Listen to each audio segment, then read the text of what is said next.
All right, good afternoon, everybody, and welcome to week number 12. That is right, week number 12 of your 9407 class, which is your intellectual freedom class.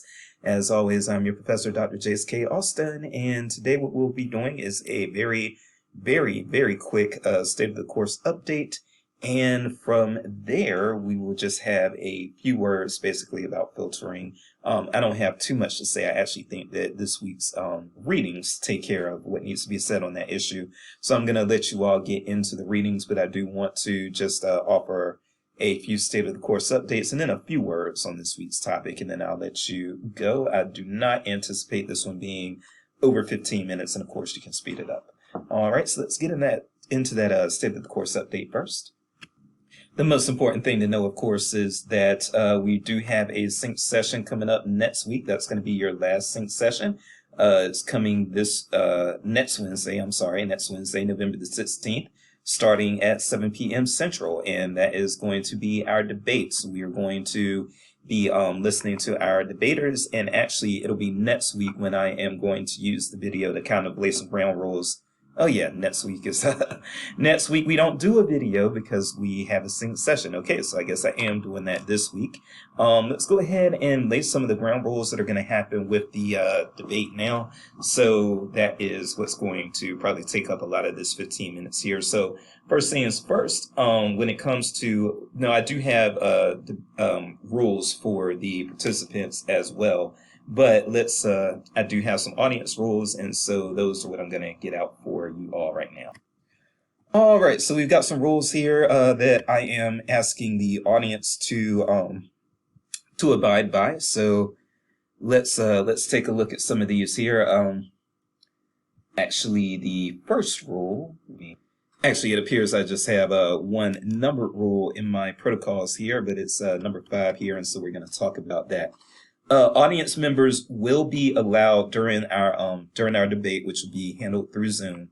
Audience members will be allowed to post comments in real time in the chat area, and debate participants may address or ignore those comments. So you all will be allowed during the debate, you all that are not debating, you all will be allowed to post comments in the chat area during the debate at any time during the debate. You will be allowed to do that, and people from the debate team, they can look at the chat if they so choose, and if they want to address what you say at that time, they can, but they are not required to.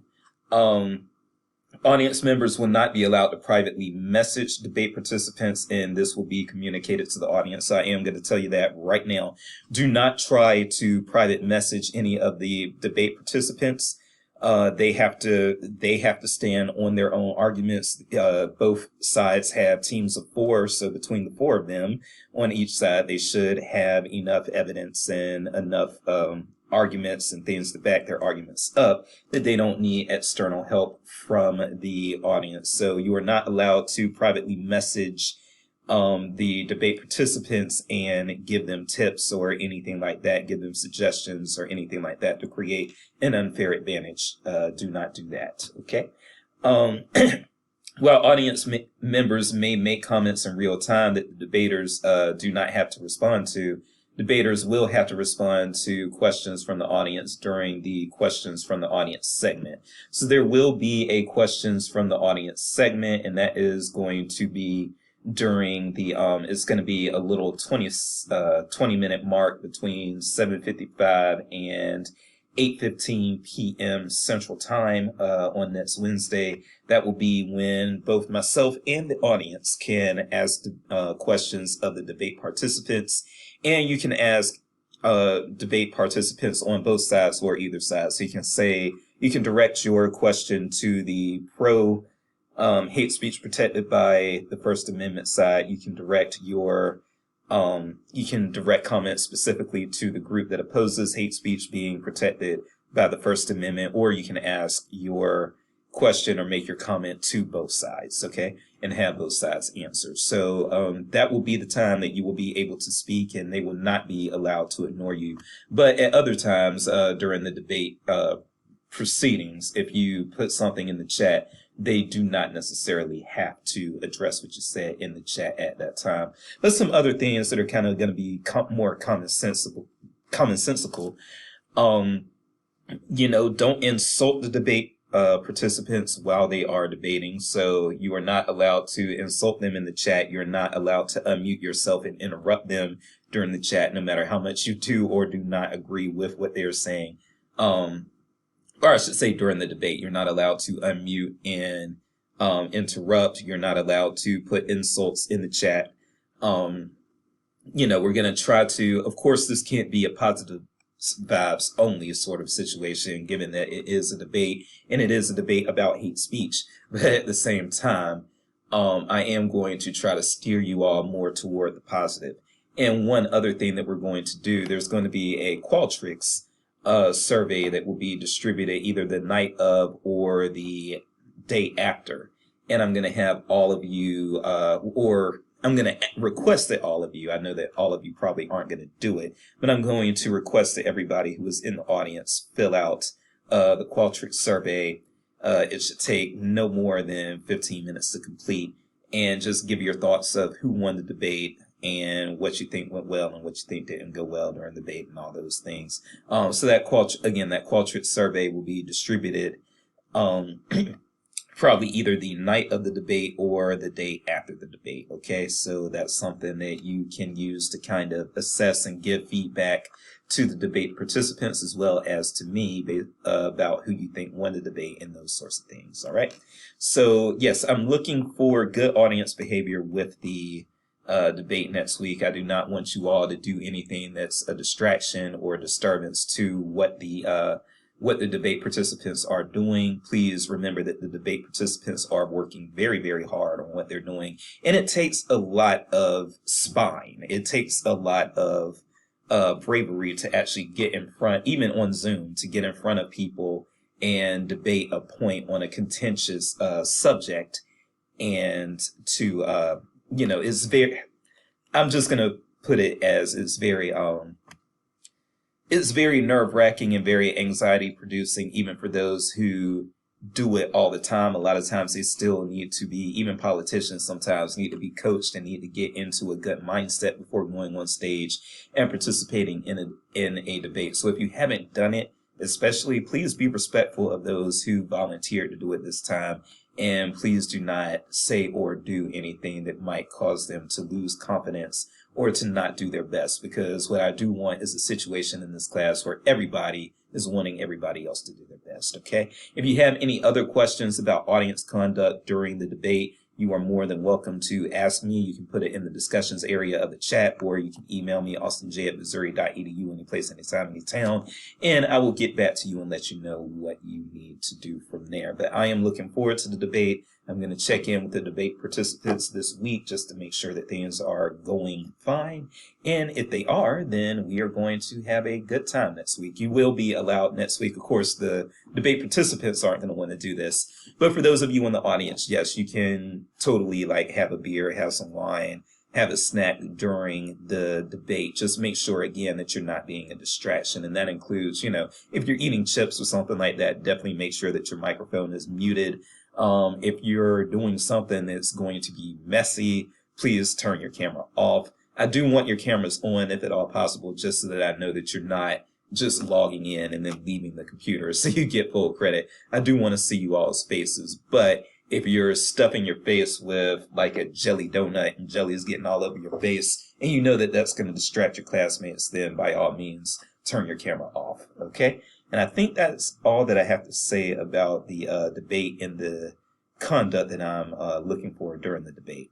The next state of the course update that I wanted to bring up is just that I am still working on grading your book reports, as well as I know I'm behind with the just checking the discussions and entering grades for those. And the reason I'm behind, just to keep it real, is just that I've had research projects going. I've actually been dealing with 3 research projects. I dealt with them heavily last week, and I am still continuing to deal with those. But for those of you who don't know, professor work is generally, and those of you who are going into academic libraries need to know this, because this is going to be true of a lot of you all as well. Professor work and library work in college campuses often has 3 prongs: teaching, service, and presenting publication research. And that third one, the presenting publication research, that is what was occupying a lot of my time last week. I'm actually going to be submitting something to the IRB later tonight about a research project that I am trying to get started for ACRL, which is the Association of College and Research Libraries. They're having a conference in April, I believe, and I'm trying to launch a research project for a presentation that got accepted for that conference. So I've been working on that, and so that's why I'm behind. I'm working on that with other people, so I'm having to deal with their schedules, and then these are people on other time zones and things of that nature. So Dr. J stays busy. I do want you all to know that if I am not getting into the discussion boards immediately, it's not because I'm being lazy or because I'm ignoring you. It is because something else work-wise has my attention. And yes, I will admit that also I've got a 2-year-old and I need to give her attention as well. She's the most important thing in my life. So I make sure that I spend adequate time with her as well, because, you know, you can't work so much at the expense of your children. But having said that, yes, I am going to get back in. I might not be responding to every single discussion board entry for the next 2 weeks, but I'm going to try to do what I can with the time that I have. So I appreciate y'all's patience with that. And I hope to have those book reports graded soon. And remember, your final 2 assignments aren't due until December the 11th or December the 12th. That would be your final paper, and then also your advocacy letter. So make sure you don't forget about those, but those aren't due anytime soon. And I should definitely have your book reports due. Have them graded before those are due, so you'll be able to look at your book reports, and then you will know whether or not you wrote sufficiently up to my standards based on how I grade your book reports. So that's pretty much it. Actually, I will go ahead and skip talking about filtering for now. I do think that the readings do that subject justice, and I do want to keep this under 15 minutes, and I spoke more about the debate than I was planning to. So I'm going to go ahead and cut it off here. And again, I hope you all sped it up, but I think this is all Dr. Jace really needs to tell you all at this point. So having said that, no check-in video next week, but be ready for that debate. And I look forward to seeing you all next week, and we should have a good time next week. So until then, I am Dr. Jace, and we are more than halfway through this race. So just keep up the good work, and you will have a week off in a couple of weeks for Thanksgiving break. So take care, you all, and I will see you all next week.